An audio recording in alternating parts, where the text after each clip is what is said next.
Hello, I'm Mark Sumner, host of the Channel Chat podcast show, and this is a special series during this COVID crisis where we'll be sharing the learnings, best practices, and failures and successes of all the channel leaders throughout the tech industry. So sit back, listen, and enjoy.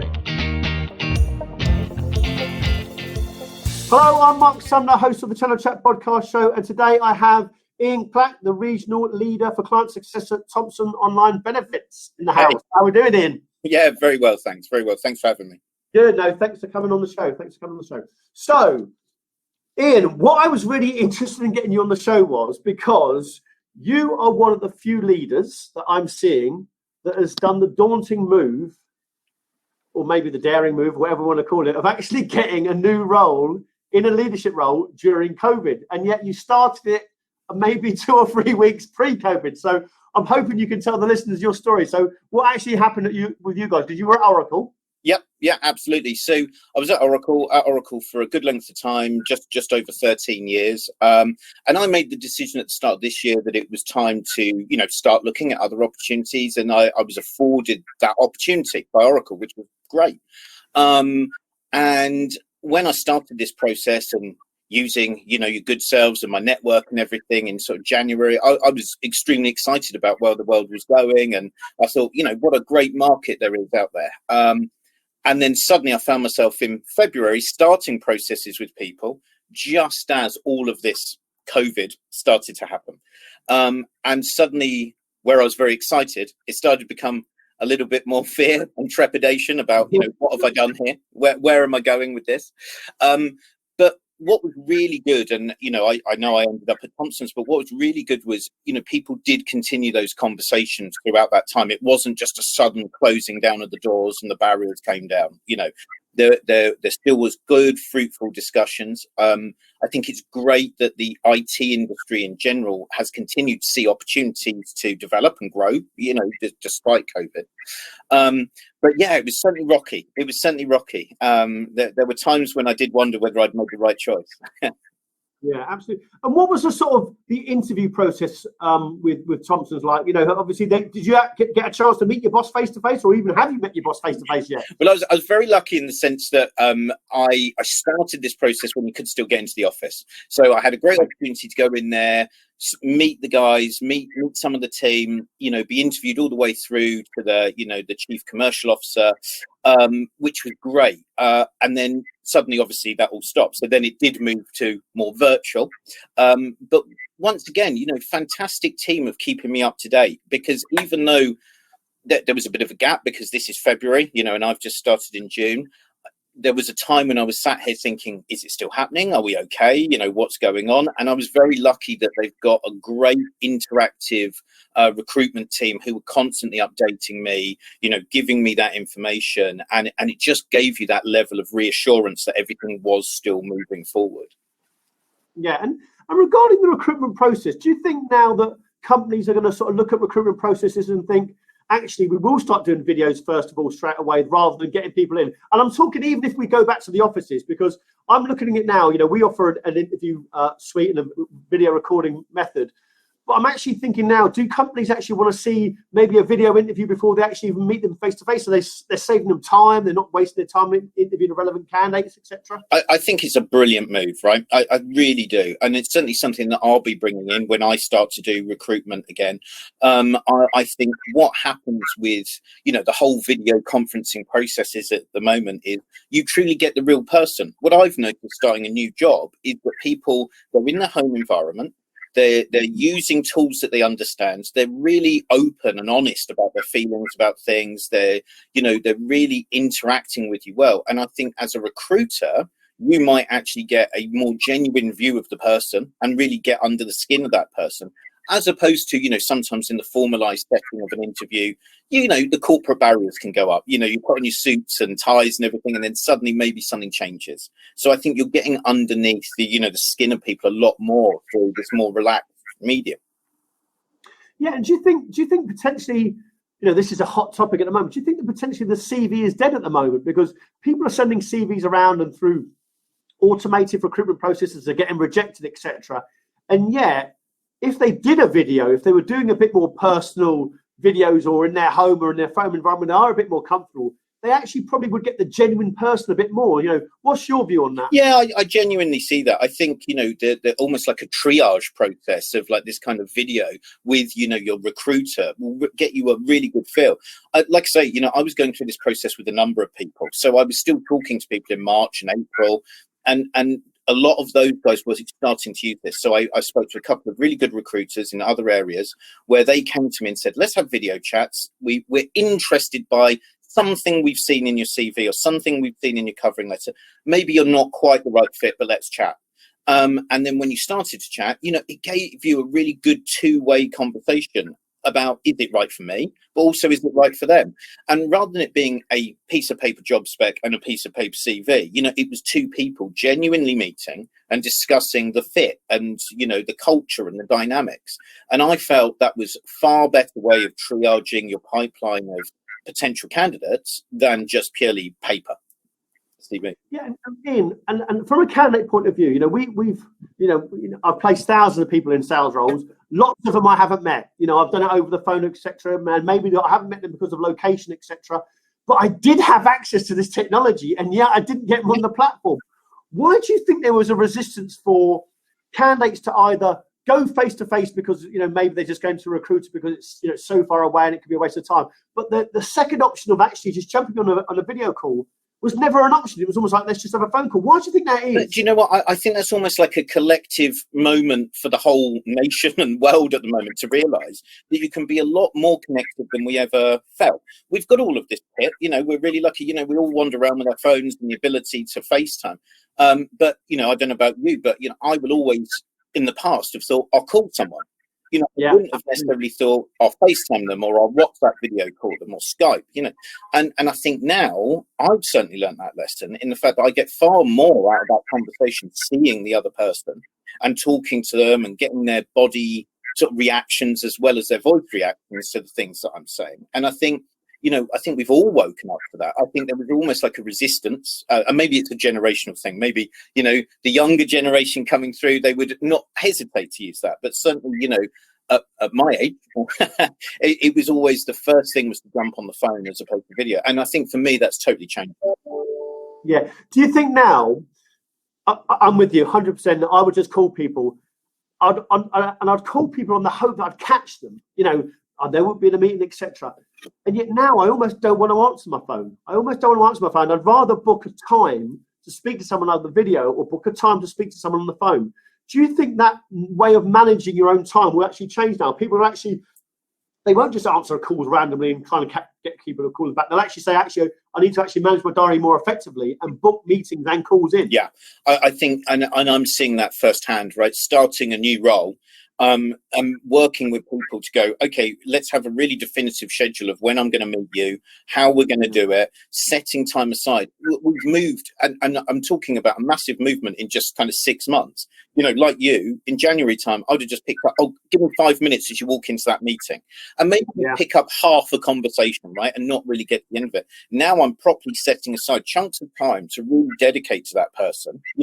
We're all in this strange bubble at the moment where we're all managing our home life balance differently, so we can have an honest dialogue about when's good for you. Let's sit down, let's manage that time, let's use the technology that we've got and really have a proper conversation.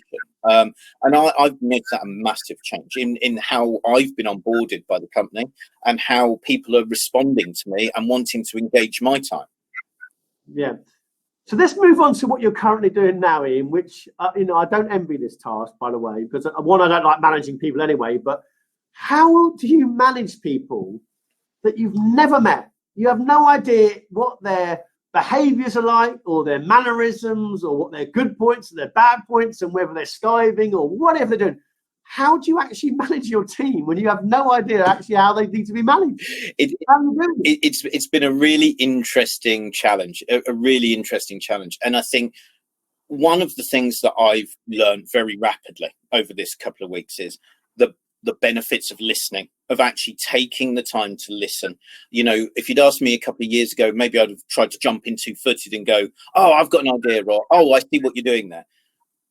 At the moment, giving the guys the breathing space to listen and really not just at a work level, at quite a human level as well. So, what their pressures are, what's going on with them. I've certainly had guys come to me and say, look, I need you to understand, I'm working really hard on this deal, but I'm working on it overnight. The reason being is I'm single parenting, I've got to do homeschooling, I've got this pressure or that pressure. And I think the way of managing the team at the moment is to truly listen and understand the pressures that they've got going on. Listen to my direct reports. They've got a really great handle on what's happening within their teams.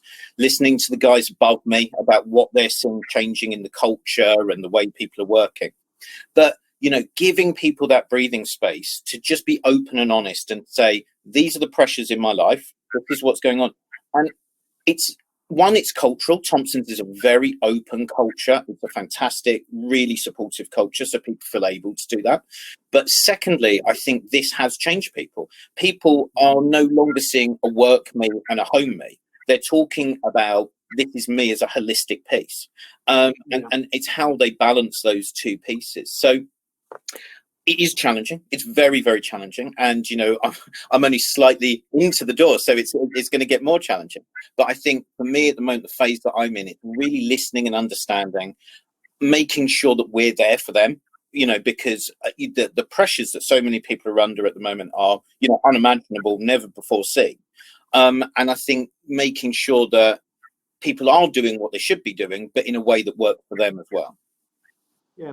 Do you think management in general in IT or in fact in throughout the world is going to become tougher now? Because you mentioned a couple of points there. You sort of said, you're speaking to one of your employees and they might say, oh yeah, I'm actually going to do this tonight and I'm going to work on this project tonight. And normally you'd be thinking, nah, forget it. You've got to be in the office, etc. And at 5:30, 6:30, you almost wouldn't believe they're going to do that, would you? So do you think management is going to have to be now a bit more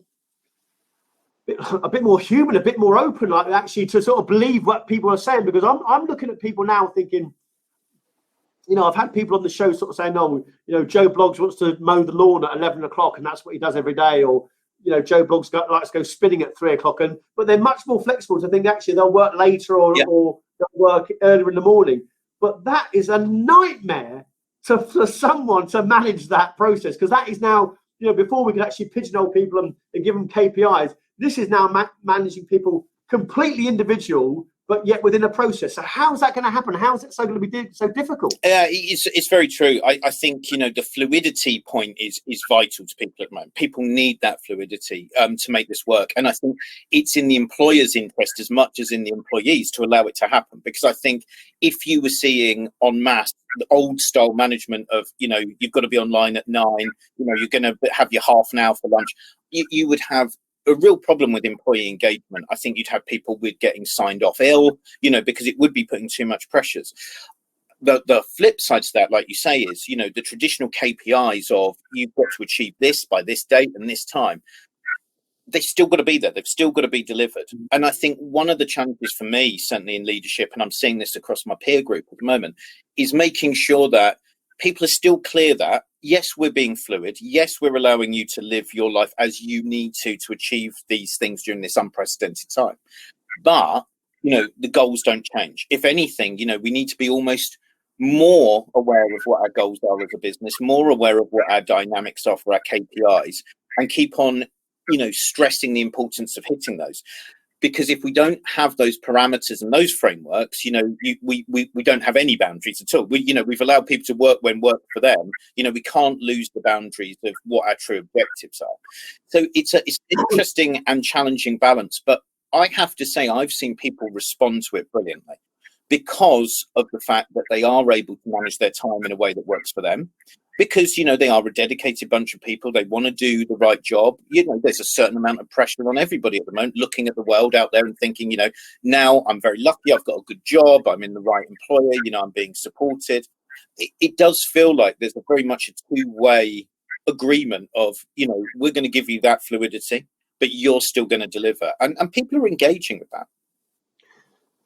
Do you think, Iain, when people start doing about remote working, that there'll also be now a policy, I know we've had flexi time, flexi working before, but that was normally between 9 and 6, and you could come in at 9:30 and go at 5:30 or whatever it is. My ex-wife works at BA and she could go in at 10 and finish at 4 and all this sort of stuff. Do you think that's almost going to expand now, and it's always going to be like 7 in the morning to 11 o'clock at night, and people are going to be doing hours all sorts of hours just to get the job done? Yeah, I genuinely believe that. I mean, I'm seeing that happening live, now. And I think as we start to return to offices and as we start to return to commuting, depending on what the rules are and how the government, works that one out, we are going to see people on almost like shift patterns, as reduced capacity in offices. So we'll see people starting earlier, we'll see people finishing later, but picking and choosing the way it works for them. So I think that the traditional working week and the traditional working hours, I always saw it sliding away with more home working and greater use of technology. But I think that's been accelerated by almost 10 years by COVID. And I think where we might have been in a decade, we're here now. And I think, what employers are going to have to recognize and catch up with is employees. There was this thing about millennials want this or millennials want that. Now it's all employees. Everyone are looking at flexibility and benefits and packages that help them lead their lifestyle. So I think, it has definitely accelerated 10 years. We are going to have to, as employers, find new ways of working. What's your views on the office? Now, and what I mean by that is you've joined a company. You haven't seen any of your staff. I know you've seen them over video. You haven't met any staff. You haven't had beers or coffee or whatever it is with them. Are you going to be thinking we're dying to get back into the office, or do you think this is going to be something where you'll adapt and you'll work remotely more and more often? I think there's a balance. I definitely think there's a balance. We do miss the office. There is that element of being a human and being with other people and developing those networks that can never be replaced fully by technology and Zoom, etc. So there will always be, I believe, an element of that in everyone's working life in general. You will always need that. But I think what the office is used for and how often people are in there will change significantly. I think it will become now the kind of place where, as we emerge from this, people meet for a purpose. People go there to get together as a group. It won't be, I'm going there every day because I need to. It will be, I'm going in there on set times at set days to get a group of people together or to meet and network. So I definitely see the office changing what it does for employees as opposed to being just a place you go. Yeah, absolutely. So let's move on to your company in general, because your company offers benefits and engagement of benefits to employees. Are you going to see the potential rise of that now with COVID? Because everyone now is going to be demanding flexible working. It was the number one benefit that we identified in the channel before COVID. Mm-hmm. It is 100% the number one benefit now because it's forced to. The second benefit was benefits. We brought out a white paper last year about the battle of the benefits and some real innovative ideas around benefits. You're obviously joining a company that's going to be an expert in that. Do you see that as now going to be the real crucial differentiator of joining a company or not joining a company? Absolutely. I mean, benefits and employee engagement have never been more important. We are seeing new and innovative ways of trying to engage with employees emerging all the time from our client base. So, for example, we've got a customer who has traditionally had relatively low engagement from, say, staff that are on the road or staff that are in more manual sectors of their, role. They now are engaging with the online process because they want to know exactly that. What are my health benefits? What is, the redundancy benefit? People want to look that up at the moment. What is my company doing about furloughing? All of this kind of information. So we've actually enabled our clients to have COVID-19 front pages that can contain all of that information. Fantastic. We've enabled our customers to have very innovative marketing.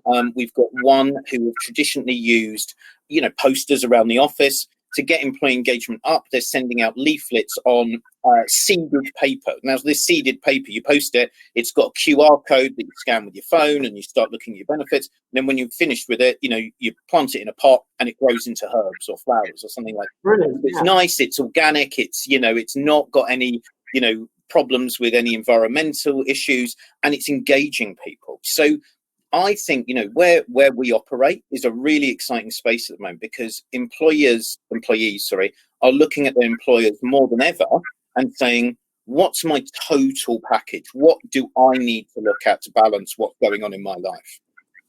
Yeah, and I know you've just joined an Iain, and this might be a difficult question to answer, but what would you say is the sort of like the top 1 or 2 or 3 ideas that employers out there in the channel should be looking for to engage their employees, or at least give them the benefits?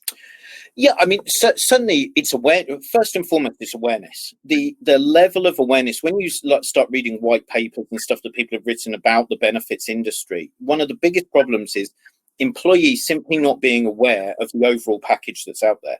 You know, Right. Thomsons have been amazing. You know, I've obviously just joined, I've gone through my induction. You get someone who takes you through line by line everything. You know, we need to generate that within employers. They need to understand that people don't get it. They don't necessarily know what's out there for them. And the actual usage of those benefits is significantly lower than it should be, which is a problem of employee engagement, but it's also a problem for the employer not getting the benefit of the NI return it could have made on things like, you know, pension contributions and things like that. So there's definitely an awareness point. I think, secondly, it's understanding how important the overall benefits package is to people these days. I think the days of someone, and you can tell me, Mark, but my view probably is that someone phoning you up and saying, I want a base of this, you know, are probably far fewer than they used to be. It's now, okay, I can be flexible on base, but what else do I get? What else is out there? And I certainly did it myself. I looked around and I started looking at, well, yeah, okay, that base might be bigger than that base, but that's it. And here you've got, you know, the health, the wealth, the fitness, you know, all of those great things. And it makes you want to engage with that employer a lot more. And I suppose, thirdly, where the benefits industry, you know, is really good at the moment is being adaptable. And I think that adaptability and flexibility is what's making it stand out as a really important thing for employees at the moment. You know, as you know, it probably used to be the rigid window of 12 months and you selected it and that's it. You're sat there for 12 months of that.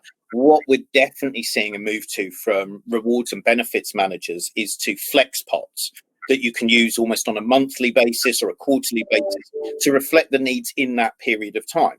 So people are becoming very, very innovative, and that is something that employees love, that innovation and flexibility.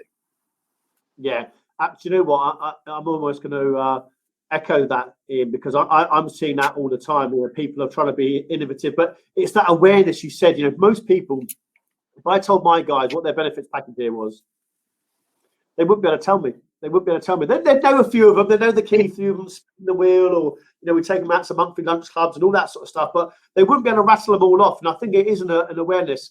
How can companies, and maybe it's just, you know, vocalizing it, but how can companies make their employees aware? Is it just continuous communication, or how can I make sure they're actually knowing these benefits out there for them? They should be using it. Yeah, it's definitely communication. I think it's engagement. I think, you know, the space that Thomsons operate in, you know, it's a really interesting space for benefits managers, because rather than just having a package of benefits, you know, having a system that works with you for doing that, having some add-on consultancy processes that allow you to understand how are your employees engaging, where are they, you know, drawing down from the pots, you know, understanding all the analytics around it, you know, that makes a big difference for HR and benefits people. The risk is, without that, you can put out the best packages in the world, but, you know, that awareness block will always be there. Or it'll be, oh, well, yeah, but I've got Gen Plan somewhere else. I've got Bupa somewhere else, you know. And I think having that overall awareness, you know, in a systematic way with communication and consulting with the staff make a big difference. Great. And my last question for you, Iain, as we come into the third week of June next week, when do you think you'll be back in the office with your team, or when do you actually think you'll even meet your team? That's more relevant for you. Well, look, I'm really hoping that what I can start to do, at least very soon, is start to do more informal groupings, even if it's not in the office. Start to gather groups. Maybe if it's 6 of us standing in a field somewhere, I don't know what it's going to be, but I'm going to make sure it starts to happen. But I definitely think that by the time we're getting into, you know, the autumn period, I think we will see a real upturn, I think, in the commute rising again and going back into the office. I don't think it's ever going to return in the way that it was, but I think there's definitely a growing appetite now for that return to the office in one form or another. And I personally am very much looking forward to it, just to get some, FaceTime off screen time. Yeah, do you know what, Iain? Again, I'll echo that, because the last 2 or 3 weeks, I've heard more and more channel firms now say to me, July the 6th, July the 13th, that's when we're going back in the office. Me, I'm missing it. I'm a big fan. So hopefully that will continue for most channel firms, and we can all stay safe and well. Iain, look, you've been a great guest. Thanks so much for your time. Thanks, Until next time. Thanks for joining us and listening to another episode of our Channel Chat podcast.